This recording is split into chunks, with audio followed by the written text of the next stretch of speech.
बच्चों, अपना school online channel में आपका स्वागत है। आज हम क्लास 6 में सब्जेक्ट सोशल साइंस में चैप्टर स्टडी करेंगे 10th chapter development of civilization. तो चैप्टर शुरू करने से पहले आपको रिक्वेस्ट करेंगे कि अगर आपने चैनल को सब्सक्राइब नहीं किया तो प्लीज़ सब्सक्राइब करें और वीडियो अच्छी लगी तो इसको लाइक एंड शेयर करें। तो ये शुरू करते चैप्टर को। Many important changes took place in the evolution of the human society from the period when man was food gatherer to the time when they became food producer. तो देखिए, many important changes mean कई सारे changes हुए evolution of human society में, हमारी human की society में। कब से? उस पीरियड से जब वो फूड गैदरर था, उससे लेके उस पीरियड तक जब तक वो फूड प्रोड्यूसर था। तो मीन्स हमारे ह्यूमन की एवोल्यूशन में, हमारी जो ह्यूमन की सोसाइटी थी उसमें काफ़ी इंपॉर्टेंट चेंजेस हुए थे। कब से? पहले वो फूड गैदरर था, अब वो क्या है, फूड प्रोड्यूसर बन गया। उसके बीच में काफ़ी चेंजेस हुए। तो the changes led the foundation of the civilization. तो इसी कारण हमारी जो सिविलाइजेशन है इसका नींव पत्थर रखा गया। तो बात करते देखिए, सिविलाइजेशन क्या है? Civilization is that stage in the human development when a lot of progress take place in the field of the art, science, social, political and economical institution. देखिए, सिविलाइजेशन कब कहा जाता है? ह्यूमन की डेवलपमेंट की वो स्टेज है जब हमने लॉट्स ऑफ प्रोग्रेस, बहुत ज़्यादा प्रोग्रेस कर ली थी। किस किस फील्ड्स में? आर्ट के फील्ड में, कला के फील्ड में, साइंस के फील्ड में, सोशल में सोसाइटी में, पॉलिटिकल में राजनीति में, और इकोनॉमिक मीन्स हमने बिजनेस के पैसा कमाने में काफ़ी ज़्यादा डेवलपमेंट कर ली थी। तो the early civilisation flourished on the banks of the rivers because of the need of water. तो देखिए, शुरुआत में जो हमारी सिविलाइजेशन थी वो कहाँ पे बदी पली? बैंक्स ऑफ द रिवर, नदियों के किनारे पे। रीज़न क्या? देखिए, रीज़न क्या था? Because need of the water, क्योंकि इनको पानी चाहिए था। फर्टाइल सॉइल, जो सॉइल थी नदियों के आसपास काफ़ी फर्टाइल थी, उपजाऊ थी। And clay to make the bricks for building houses, और जो उनको क्ले चाहिए थी वो नदियों के किनारे मिलती थी, जिससे वो अच्छे घर बनाते थे। More over the water bodies provided opportunity for fishing. इसके अलावा जो वाटर बॉडीज थी, जो नदियाँ थी, जो पॉन्ड्स थे, जो छप्पड़ थे, इन्होंने क्या फैसिलिटीज़ क्या प्रोवाइड किया हमें? फिशिंग। इससे मछलियाँ पकड़ सकते थे, इनसे ट्रांसपोर्ट के लिए काम आया। उन्होंने किस्तें बनाई, इधर से एक जगह से दूसरी जगह जाना शुरू कर दिया। उन्होंने व्यापार किया, ट्रेड किया। और as well as moderate climate, और जो नदियों नालों के पास जो क्लाइमेट होता था वो भी देखिए, ना ज़्यादा गर्म ना ज़्यादा ठंडा, तो उसका था मॉडरेट, ना मैक्सिमम ना मिनिमम, ठीक सा क्लाइमेट होता था, मौसम। तो देखिए, man had learned the art of extracting and smelting of the copper in the later neolithic period. तो देखिए, जैसे ही न्यू स्टोन एज था, उसके स्टार्टिंग में एंड में क्या था? इंसान ने सीख लिया था एक्सट्रैक्ट करना, निकालना और उससे कॉपर को बनाना। His experiments helped him to produce a new metal called the bronze. तो उसके एक्सपेरिमेंट्स ने, उसके अपने तरीकों से, अपनी तजर्बे से क्या किया? कॉपर से ब्रॉन्ज बना दिया। ब्रॉन्ज क्या है? एक अलॉय है टू मेटल्स की, जिसमें देखिए टिन एंड कॉपर यूज होते हैं। तो इंसान ने ऐसा ऐसा टिन और कॉपर को जोड़ दिया, तो जिससे क्या था? ब्रॉन्ज बन गया। अब ब्रॉन्ज क्या है? स्ट्रॉन्गर है एंड मोर ड्यूरेबल है, और ज़्यादा इसकी लाइफ है, दोनों से, टिन से भी और कॉपर से भी। तो दोनों को मिला के जो ब्रॉन्ज बना, उसकी जो लाइफ है, उसकी जो स्ट्रेंथ है, वो जाकर टिन और कॉपर दोनों से ज़्यादा हो गई। This period thus became come to known as the bronze age. तो इसलिए इस पीरियड को हम ब्रॉन्ज का एज भी कहते हैं, ब्रॉन्ज का समय। देखिए, डू यू नो में है स्मेल्टिंग का मतलब? Smelting means to heat and melt an ore to obtain the metal from it. देखिए, किसी वस्तु को, किसी मिट्टी में से निकली हुई चट्टान को, जिसको हम ओर कहते हैं, उसको अगर हम हीट कर दें, गर्म कर दें और मेल्ट कर दें, तो उसमें से देखिए एक मेटल निकलेगी, जिसको हम कहते हैं स्मेल्टिंग प्रोसेस। इस प्रोसेस को कहते हैं स्मेल्टिंग। तो देखिए, इनिशियली क्या था? हमारे वर्ल्ड में 4 तरह की ही सिविलाइजेशन थी। नाइल सिविलाइजेशन इजिप्टियन की थी, और देखिए टिग्रिस यूफ्रेट्स जो थी, यहाँ पे देखिए मेसोपोटामिया नाम की और बेबीलोनिया नाम की सिविलाइजेशन थी। और हमारे इंडिया में इंडिस और गंगा नदी के तट पर क्या थी? हड़प्पा एंड वैदिक सिविलाइजेशन थी। और देखिए, चाइनाज में कौन सी सिविलाइजेशन थी? जेलो रिवर के किनारे पे रहती थी। तो मेनली ये 4 तरह की सिविलाइजेशन थी मेजर। तो hence it help the man to make the better tools and implements to increase the efficiency and production. तो इससे क्या हुआ? देखिए, मैन की हेल्प हुई सिविलाइजेशन से, तरक्की से, कि वो बढ़िया बेटर क्वालिटी के टूल बनाने लग गया, इम्प्लीमेंट्स ऐसे संद बनाने लग गया, जिससे उसकी एफिशिएंसी, उसका काम करने की क्षमता बढ़ गई, प्रोडक्शन बढ़ गया।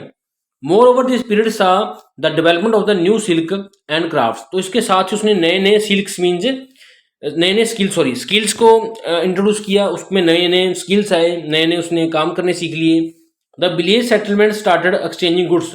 अब जबकि वो विलेज की फॉर्म में रहने लग गया था, एक जगह रुक के रहने लग गया था, तो उसने क्या था, एक दूसरे के साथ गुड्स का एक्सचेंज करना भी शुरू कर लिया था। The progress in this field, in the field of trade and growth of the cities led to the rise of civilization. तो जैसे देखिए ये चीज प्रोग्रेस हुई इस चीज में, किसमें, व्यापार में, कि एक चीज दे दी उसके बदले में कुछ और चीज ले लिया, पैसा ले लिया, इससे क्या हुआ, सिटी जो थी, शहर जो थे, वो ज्यादा डेवलप हुए। Remains of the ancient civilization have been found in Mesopotamia. तो देखिए जो उनके रिमेन्स में, जो उनके जो निशान हैं, उनके रहने के सबूत जो हैं, कहाँ मिलते हैं, मेसोपोटामिया में हैं, जो कि मॉडर्न आज के डेट में इराक कहते हैं जिसको, जो साउथर्न तुर्की कहते हैं, या ईस्टर्न सीरिया भी कहते हैं। तो इन जगह पे ये इनके प्रूफ्स मिलते हैं। और ये इजिप्ट, चाइना और इंडिया में हमारे बाकी की सभ्यताएं थी। तो study of the civilization enriches our knowledge and help us to understand the common characteristics as well as the differences among the different cultures। तो देखिए स्टडी, किस चीज की स्टडी, ये सिविलाइजेशंस की, कि ये किस तरह से रहती थी, इनके नॉलेज को, इससे हमें नॉलेज मिलता है, हमें हेल्प मिलती है अंडरस्टैंड करने में, समझने में। कॉमन कैरेक्टरिस्टिक्स, कि उनके कॉमन में, उनमें कॉमन समानताएं क्या थी, as well as the differences, उनमें क्या डिफरेंस क्या था, कि जो हमारी ये चारों की चारों मेजर आपको सिविलाइजेशन बताई गई हैं, जो कि देखिए मैप में दिखाई गई हैं। इजिप्ट के लोगों की सिविलाइजेशन, ये टिग्रिस यूरोपियंस की, और ये इंडस में हमारी इंडिया की, और ये चाइनीज की सिविलाइजेशन। तो इनका देखिए सिविलाइजेशंस में सिमिलरिटी क्या थी, सेम चीज क्या थी, और डिफरेंट चीज क्या थी। तो इसमें हम देखिए नाइल जो इजिप्टियन सिविलाइजेशन है, टिग्रिस, यूफ्रेट्स, एंशियंट मेटापोटामिया और बेबीलोनिया सिविलाइजेशन है, और ये जेलो रिवर और चाइनीज सिविलाइजेशन, इसको थोड़ा सा ब्रीफली बात करेंगे और डिटेल में बात करेंगे इंडस गंगस वाली हड़प्पन एंड वैदिक सिविलाइजेशन की, जो कि इस चैप्टर में डिस्कस करेंगे। तो देखिए थोड़ा सा बात करते हैं इनकी तीनों सिविलाइजेशन की। तो मेसोपोटामियम जो सिविलाइजेशन है, इसका रिलीजन क्या था, कि ये वर्कशिप करती थी, पूजा करती थी नेचर के फोर्सेस की, जैसे हवा, पानी, इस तरह से इनको गॉड मानती थी। और ऑक्यूपेशन काम की बात करें, जी एग्रीकल्चर काम करते थे, पोल्ट्री में बर्तन बनाते थे, और ग्लास और क्लॉथ मेकिंग इनका काम था, ये इसमें माहिर थे। इन्वेंशन में क्या किया था, इन्होंने स्क्रिप्ट लिखी थी, एक तरह की अलग तरह की लैंग्वेज, इन्होंने प्रोसेस की थी, मल्टीप्लिकेशन की, गुणा कैसे करना है, डिवीजन कैसे करना है, स्केयर कैसे निकालना है, स्केयर क्यूब रूट कैसे निकालना है, इन्होंने सिस्टम ऑफ वेट्स, वजन कैसे मापना है, क्या उसके लिए पैमाना यूज करना है, ये किया था। इन्होंने यूज किया था हर्ब्स का, जड़ी बूटियों का, और वाटर क्लॉक बनाई थी, ल्यूनर कैलेंडर बनाया था, और कोड ऑफ हमूरबी, कुछ कोड्स को डेवलप किया था, जो किया था मेसोपोटामियन सिविलाइजेशन ने। और बात करते हैं इजिप्टियन की, जो इजिप्ट की तरफ थे, ये वर्कशिप करते थे सन गॉड को, परमात्मा को, सूरज को। तो देखिए ये वर्कशिप करते थे नेचर को, अपने बाकी फॉर्म जैसे मून को भी, फ्लड्स को भी ये मानते थे, उनकी पूजा करते थे। ऑक्यूपेशंस की बात करें, जो एग्रीकल्चर और डोमेस्टिकेशन ऑफ एनिमल्स, इनका काम दो ही था, कि पशु पालने या खेती बाड़ी करनी। तो इजिप्टियंस की क्या थी, देखिए इन्वेंशंस क्या थी, हायरोग्लिफिकल स्क्रिप्ट, इन्होंने स्क्रिप्ट कोडवर्ड बनाया, एक अपनी लैंग्वेज बनाई, और पेरिपरस और सोलर कैलेंडर, ये कैलेंडर बनाए जो सूर्य के कैलेंडर, जो सूरज के अकॉर्डिंग थे। नेक्स्ट बात करते हैं चाइनीज सिविलाइजेशन की। ये चीन के लोग थे, चीन के आसपास रहने वाले लोग थे, सिविलाइजेशन जिसको कहते हैं चाइनीज सिविलाइजेशन। उन्होंने क्या किया, वो क्या करते थे, वर्कशिप की बात करें रिलीजन की, तो अर्थ को और रैकल्स को वो मानते थे। और काम में देखिए एग्रीकल्चर और domestication of animals and painting काम करना, और अपना वो पशुओं को रखना, अपना ये खेती बाड़ी करना, और सेरिकल्चर मीन्स ये सिल्क वॉर्म्स, जिससे हमें सिल्क मिलता है, इनको कीड़ों को पालना। तो बात करें उनकी इन्वेंशंस की, तो देखिए पिक्चोग्राफिकल स्क्रिप्ट, पिक्चर की फॉर्म में स्क्रिप्ट बनानी, पिक्चर बना देनी, पेपर की खोज, कैलेंडर की खोज, combination of lunar and solar dates, चंद्रमा और सूरज की जो डेट्स को इकट्ठा कर देना, एक कैलेंडर बना दिया।